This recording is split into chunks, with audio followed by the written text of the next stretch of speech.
Hello everybody and welcome to Jaraci Cup 5. Really excited to start the casting here. And of course, the first match is going to be from yours truly. Facing against AGameAnx, who's playing as the Soban in this first matchup here. Let me open the info.txt file, which I of course provided for myself. He is higher seed than, or lower seed than me, so he picks first, so he picked Soban, I picked Galzi, and he picked Kartoba. Now this I think is a bit of an interesting call, because he knows that I like to do rail pushes. He knows I like to do, you know, 1PC rail pushes, right? And Kartoba's a really good map for this, because if you look over here, gigantic open ground, right? If I get the other spawn, I can do it too. It's a little bit harder, but like if I can get to this dude in here, it's pretty much GG, right? I think he was sort of laying a trap for me here, although I'm not sure. We'll have to see exactly what his build was here. I'm kind of curious about this. Playing a Soban, of course, he does not have base burner turrets, but he does have ALMs, and these can be interesting units because they do less damage for sure, but they kind of trap units in them. So there's an interesting sort of trade-off there. I've got to say, in vanilla, I would definitely prefer the turret, but in patch, I'm not really sure. ALMs are really good just for kind of getting kills, right? Which is something that turrets sometimes struggle with because they have a somewhat lower DPS. Although they do have a really high range in patch. And his build, it looks like, is going to be LAV spam. So this is also something kind of unique to patch that you can do, but of course, you get the carry production upgrade before teching rails or AAVs, which is something new. That allows you to double produce LAVs here. Yes. Yes, that's a good clarification. As you can see, AGame is also in the stream, so... Yeah, I mean, definitely turrets have a much higher... actually, they have the same world model, did you know that? But turrets have a much higher DPS than ALMs, but the ALMs are able to trap units, which means that other units can sometimes confirm the kill. Now, this is a really kind of technical build that I'm doing. We've worried before that it was OP, especially when we first discovered Rail EMP, and then it actually just was OP, and we had to kind of tune it down a little bit. But the risk involved here is basically just that if my opponent does certain things, I have to have the right response, and sometimes it's hard to know what he's doing. If he goes for carry production upgrade and gets a bunch of LAVs like this, it's really difficult. I have to have assault rails pretty much immediately. But if he has rail tech instead, I just lose in that scenario. Not necessarily just lose, assault rails are pretty good units. Also, this is bad. But, but it's a little bit hard to tell exactly what I need to have. So this is what I think he was doing. I think he was setting up a bit of a trap for me. Maybe. He's in chat, he can tell us what he was doing, but... I walked in for a little bit of a poke. I always like to be aggressive in the early game, but I ran into two ALMs which double stunned my Sandskars, and then these LAVs just chewed him up. And now I have an assault rail on the way, because now I know what the build is for my opponent, but... You know, assault rails are very good units when they're supported, but these guys are not going to be supported. I also realized at this moment, like, yeah, this is extra bad, because we have to go downhill here, and of course he's going to get the high ground advantage on us.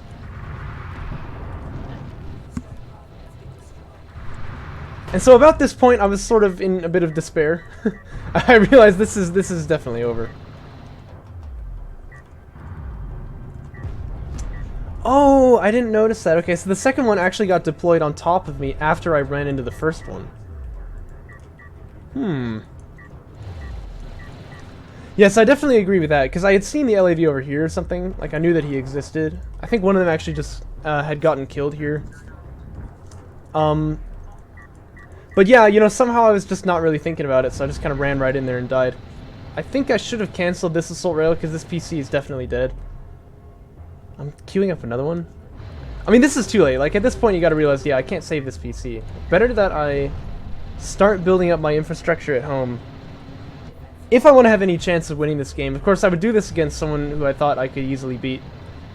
In casual games, but in tournament games I really like to be pretty tenacious. I don't give up until it's like absolutely certain that I've lost. But let me give you a tip, boys and girls. This is a bad place to be. Once Galzi loses a PC in the early game, like you're basically just done for. I will do my best to defend here though. So it's power 1.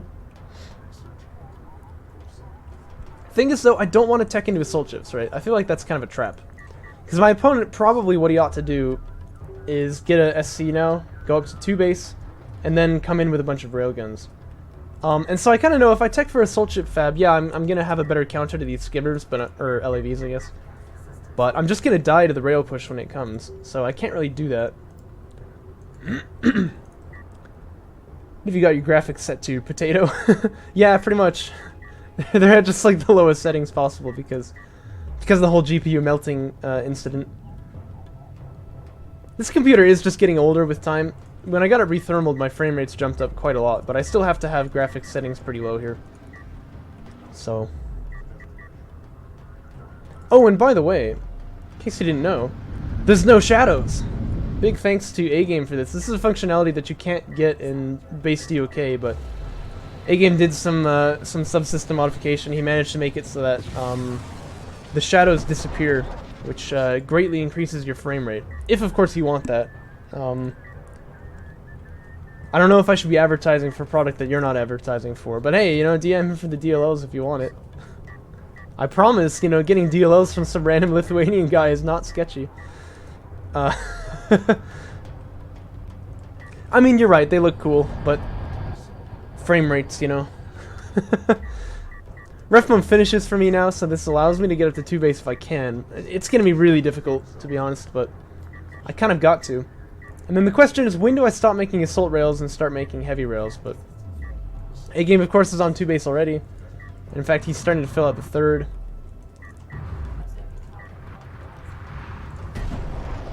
Managed to chunk an LAV right at the start. That's nice. But he does have the boost ability, of course, so you have to be really careful here. I did mention before, right, that I thought this game was pretty much over already. It still is. Like, it might kind of look like I'm beginning to stabilize here, but, like, he's still very far ahead here. Because I have a 2nd base tentatively, but it's very easy for him to push me off of it. Kind of like this, right? These depth packs were also kind of out of position. I realized, like, oh, this could be big, but then I kind of choked. I put him too far. Yeah, what a game to start JC5 with. Yeah, right? Also, he begins to take damage upgrades too, which is quite bad for me. He also has armor 1. I wonder if that triggers a breakpoint where you can't 2-shot the LAVs anymore, but I don't really know the math on that. This is probably an SC, I think, by the build time. And if that's true, then he will probably push out and kill me. with like a bunch of railguns, right? Push out with the carrier. You know, I'm still just trying, like, I'm struggling to get my 2nd base set up here. This is not where you want to be. Assault rails are good versus LAVs once you get sort of like a critical mass, but it's just a bad place to be. Also, knowing that I got kind of wrecked that last time by the LAV boost, I'm gonna get dart maneuver to sort of compete with him. So when he darts in, or when he boosts in, I can dart out. But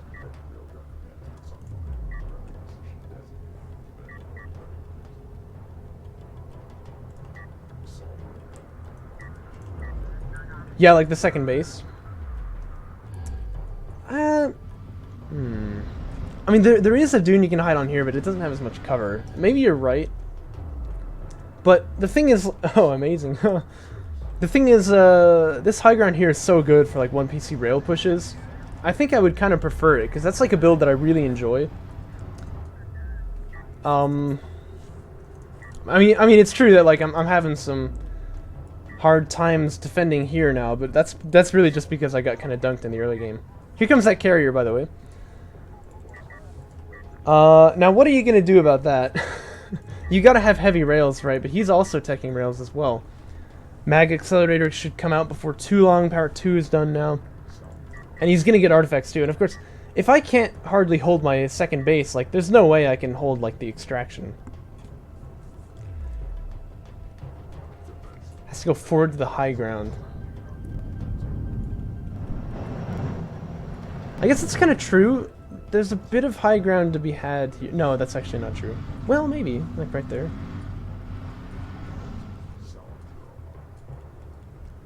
Yeah, I guess that's kind of true. It does make things a little bit difficult sometimes. I do feel like this spawn is kind of harder to backstab, although some things will kind of get... Some things will kind of get shut down. Or, like, be opened when you know, move in over this 3. No, Maze. You're the maziest. I would never forget you. Anyway, that's a good point. You realize, like, this is the only way to lose.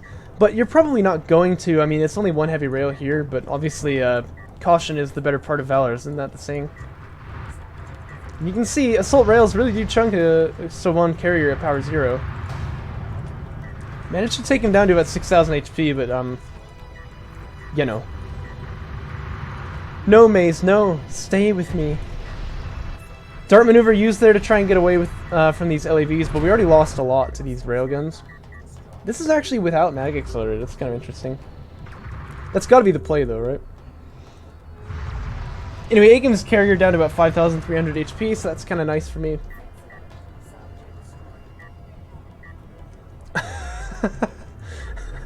Oof. Well, I can't contest to that. Here comes mag accelerator finally. I feel like that's a bit late, but at the same time, he probably wouldn't have gotten power 3 if he hadn't gotten it. So I don't know. I trust his judgment. He's definitely a better coalition player than I am. Railguns get pretty low there, but they do manage to survive. The thing is, similar to what I wanted to do with my rail push on the other side, where you just have like permanent high ground coming in, he's got kind of a similar thing going. So he's got this high ground set up, covering my second base here. And that's never where you want to be. I mean, once your second base is covered, you're pretty much losing.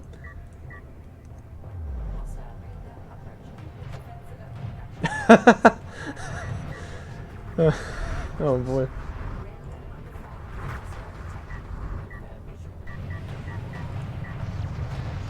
Quarantine. I guarantee it. Power 4 on the way for A-game now. And as you can see, like, what are my chances for getting out of this scenario? This is really a bad place to be, because in Kartoba 1v1, you get kind of permanent high ground against your main here if your opponent can manage to push to this position. And this is something I don't think we've seen exploited terribly well, but this is quite a good use of this high ground here. You know, to basically say, like, look, you're not going to be able to get onto your second base ever. Also, A-game, I really do have to agree. Although, like I said, I like to stick it out in tournament games for a lot longer. Especially because, you know, you often get mad at me in casual games for GGing too quickly. This would definitely not be too early to GG, but I don't know. I like to really just stick through it, even if my chances of victory are pretty slim. I give up here, though, because I can see, yeah, look, he's got high ground rails attacking mine. If I back up anymore, you know, I don't even have a main base. This is just game over. And A-game will take the first game, bringing the scoreline to 1-0. Of course, not a best-of-3 series. If you remember how the group stage works, we play 2 games with every other competitor, and then whoever gets the most collective wins is the one who emerges from the top. So I'm not like gonna lose like the entire tournament if I lose this next game or something. Although it wouldn't be ideal. You always want to win. It's kind of the basic idea of tournaments. Cities took that hill. You were buggered. Yes, I agree. I agree. Not in a good place to be. Also, wait, who was that? Oh no, that was Wuji. I thought that was GG Tasteless, or Ferrito as he's being called now. Second game, going to be on the shallows. Now, there's a little bit of a nuance to this game here. I picked Soban, A-game picked Conf, and then I picked the shallows. And if you've watched previous Artifact Cups, holy goodness. If you've watched previous Jaraci Cups, you'll know that what I like to do as Soban on the shallows is this very particular build. You basically go it used to be 8 up, although I'm not sure if that's actually better now in patch, and it's definitely a little bit suicidal against like Conf and stuff. You get like AV Fab, and then you get AC Fab as fast as you could off of the 2 base. And then if you could just run up to this hill right here, you see how it's got cover from like the main?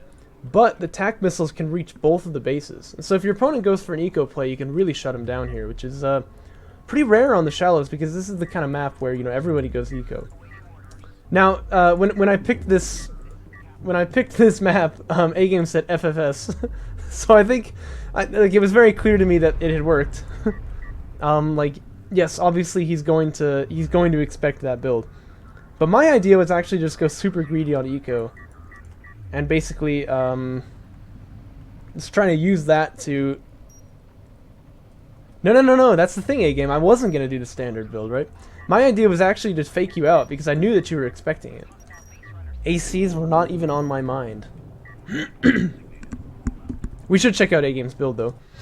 Anyway, what he's gonna do, though, this game is interesting. Basically, he says, you know what, I know that you're gonna do this, like, AC build, stupid crap, so I am going to shut you down hard by doing, like, a blast drone commit into heavy artifact extraction pressure. And at that point, you know, I mean, there's no way to pressure his bases, we have to pressure his extraction zone.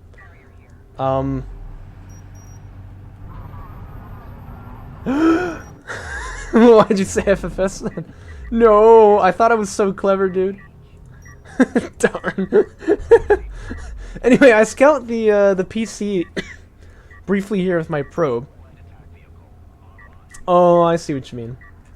Anyways, I scout the PC briefly with this probe here. I'm trying to win this like fight here. You can see last minute I push him off a little bit, but there's not really much I can do.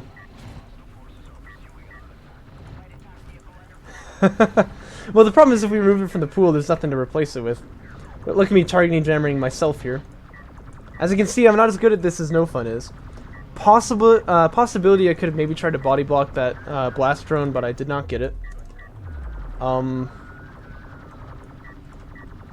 you need to have about 9, because for best of 7 series where we have a banning phase, otherwise you can't ban, so. Oof. I suppose you're right, A-Game. Double blast drone killing 2 LEVs. This is actually worth it in patch. I kind of forgot that during the match. I was like, oh, he kind of wasted them. That's not necessarily true. They cost 100 now is what I'm saying, instead of 150. Second base runner comes out now. Now he's still LDMing. I saw this forward PC as well. So I know that this is a thing, right? I'm sort of like aware of this. And that makes me think, okay, I'm probably getting rushed here. And so my next choice was gonna be rail fab here, and you can see I start the tech. I started missile battery fab? What the heck? I could have sworn I clicked on rail fab.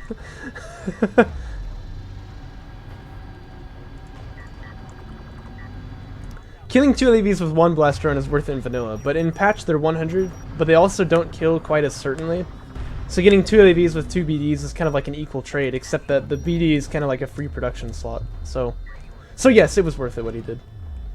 Anyway, I scout the PC again though, and it looks like it's going back home. And so I say, okay, never mind, we don't need rail fab. Although apparently I was teching missile batteries anyway, but we need a fighter and gunship tech here, so that's what I switched to.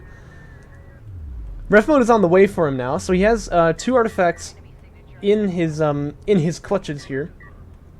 And his PC is gonna come back, and he's gonna get ref mode, and then his carrier will move out. Now that he's gonna have a lot of power, he's gonna be doing some things, you know, because his carrier is gonna become very scary here. So in my opinion, I have to stop one of these, because if I just let him double extract like this, it's pretty obvious for him to move carrier out or to just get up on a 3 base with a lot of power. You know, he's got so much pressure on me. This is not good. But base predators are really slow, so I can probably stop this one. Smoke gonna be deployed here to stop this AR as well. There goes the base runner. Close though, I mean I cut it right to the line there, but he does get killed. And then Smoke comes out to try and trap the AR, which is definitely something new for patch. If you remember, this is impossible to do in vanilla because freaking ARs are just like invulnerable to AAVs. Anyway, if I can kill this base runner, that would be a big deal, but I'm kind of focused on the sand skimmers instead. The BD comes down and hits for really good damage here. Manages to kill one of the things. Yeah, you're correct. Like level 0 ARs, I think actually have 0 armor or something, or maybe they have 1. So AVs can still chunk them for sure. No, they have 4 armor, don't they? In vanilla? And then when you get armor 3, they get something like 10, and then AVs do like 1 damage per shot. Anyway, I should focus on the game.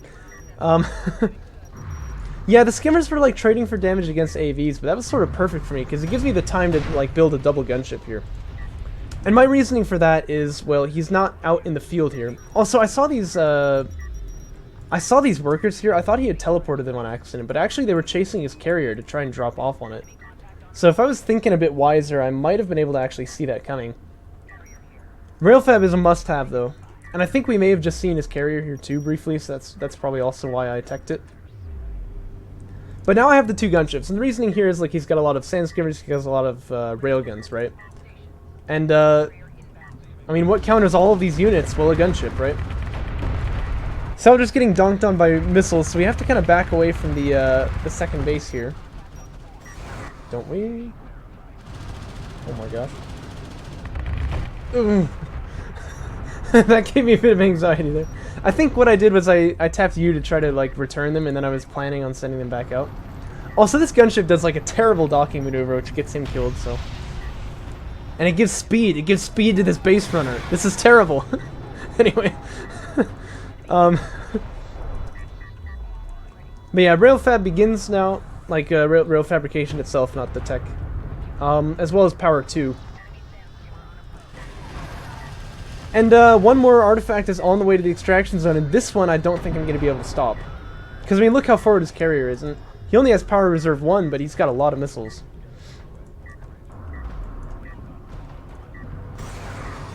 Now, you're about to witness, I think, perhaps one of the most terrible things of this game. And that's these salvagers not going to work.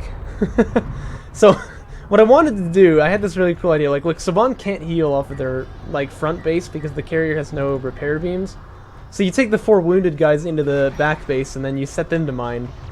Although that's the critical step that was missing here.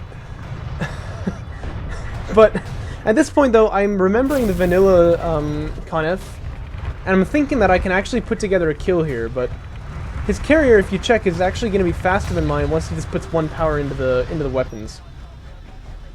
Yeah, well, that's the idea, right? Is that I can overspeed you, right? I knew I was going to kill these, that was for sure.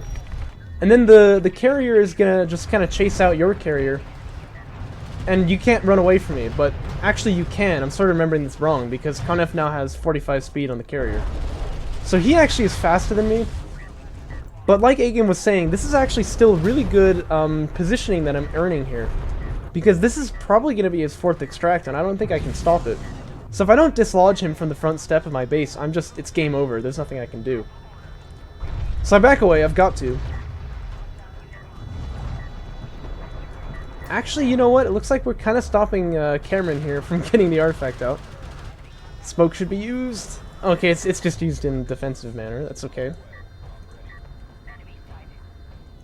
But this buys me a little bit of time. If both of these extract, though, it is game over. So this is a big deal. But I have a little bit of time to work with now.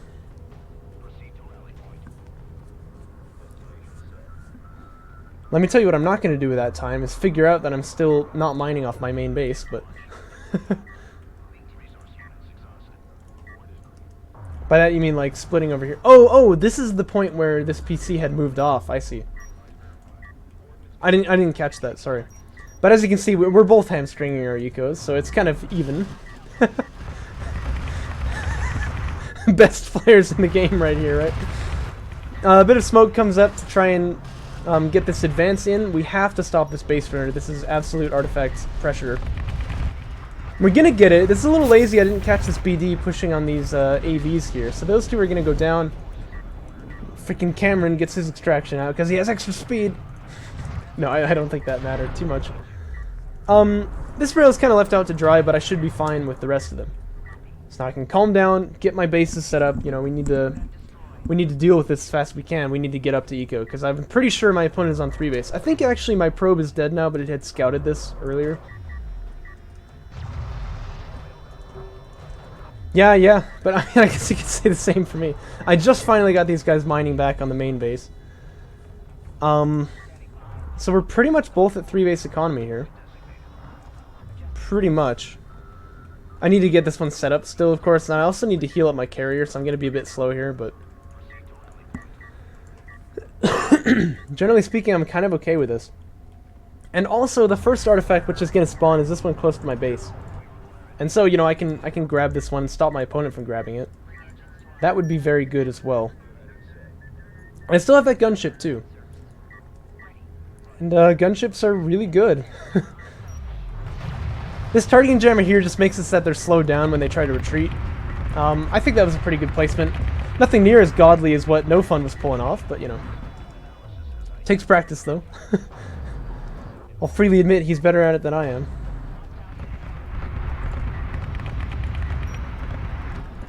Gunship catches, looks like 3 skimmers or something here. Not a huge yield, but the really important thing is I've held them off. I don't have any AVs, so it's really important that these gunships, you know, kind of bully the field a little bit. We're going to pick up this artifact, and then, well, I mean, that's just good already because my opponent can't grab it, but also we can maybe think to extract this one as well. But a crazy game so far. Yeah, you migrated off the third base with the carrier. Yikes. Best DOK player in the game, boys and girls. Best DOK player in the game. Double SC begins now. Now this is good, of course, because it unlocks the carrier, but it also brings an SC to come with us. And if you know anything about the Saban carrier, it's quite squishy. You really can't, you know... You can't overextend it, or you're gonna lose. It does great damage, but it's very easy for it to die. So... that's just the true facts. Double gunship is out in the field now. Now he's definitely gonna have some anti-air, right? Yeah, it looks like he's teched it. Yeah, there we go. Here's some missile ships. Yeah, it reminds me of some other carrier. Yeah, it's interesting. This is like the matchup of the glass cannons. That's what I want to call it. KVS.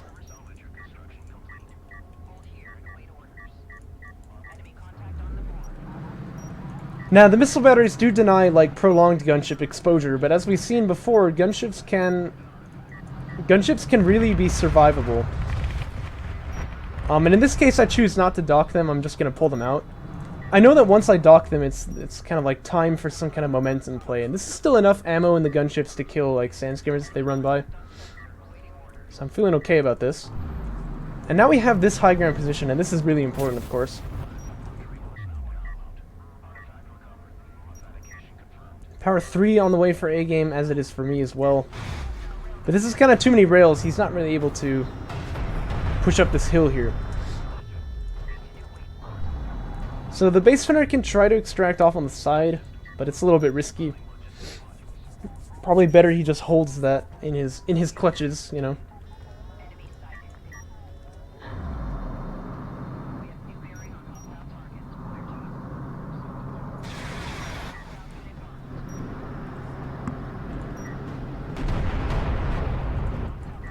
Yes, I definitely agree. And the thing is, whoever gets here first is really in a...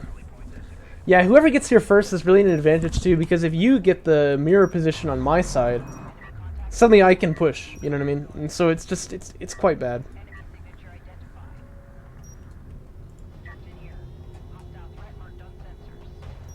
Oh, gunships are in here. Doing their thing, although one of them will get killed here, but I think we got railgun kills? I suppose I'm not entirely sure, actually. The big thing is that, like I said, once the gunships dock, now we open up moments that the other player can do, you know, big momentum pushes. And, I got nothing. Oh. I might have gotten one earlier, but I'm not sure. Oh, wow, look at that. Anyway, targeting jammer is really important here because it slows down the big ball of sand skimmers, but, this is gonna be bad if he pushes up on my base. The gunship is recharging. It's almost there. I also put down this ALM and I powered it up to full. Or LAM, as some would say. But somehow or other, he gets cold feet about it and he backs away. Maybe it's the right choice, because the gunship is going to come out, but I was really worried about this. Like, I was, like, terrified. Thing is, though, everywhere you move, yeah, to try and damage the skims and slow them down before they could get to my eco.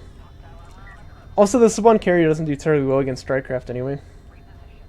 Anyhow, everywhere you move, you're opening up a vacuum somewhere else. There's maybe some chances for A-Game to, like, push over on the other side, but it doesn't look like he's taking it. It's one of the power systems. Yeah, you probably just don't know the Saban faction yet, but that's one of the things that they do. Here come the missiles. Really good damage on these missiles here. But this carrier is definitely overextending here. He wants to get the extraction, you know, but this is so much high ground on these rails. And this carrier is also fairly powered up too. Nothing like A-Game's, but it's pretty high as well. Good power split here from A-Game. But yes, those rails evaporated. Combination of one gunship and like this many rails. There were even more before the missiles struck. That'll do it to you. Oh, you know what? I missed like the coolest move of this whole game. He actually ran in front of the rails with the BR and smoked them and like stopped the rails from shooting for a second, but as you can see it wasn't enough. And that is going to be game from A-Game. And as you said, I think a pretty good demonstration of what is difficult about the shallows. I see. So you kind of wanted to like push in there, but then you met who knows how many rails. It's 9 now, but I think it was like 20 or something. Anyway, pretty great game, I think, because the build that A-Game does here is like really, I don't know, super new. And it's also, I think, both of the games that we've cast here, me versus A-Game here, and then A-Game versus No Fun, have really showed that that kind of carrier having mobility is a big deal. So, wait a minute, no, his games with No Fun didn't show that at all, because he didn't actually even power up the carrier at all. Whatever, it would have been if he had used it in fights. But anyway, thanks for watching, I guess. I don't know how to recover from that. I'll see you guys next time.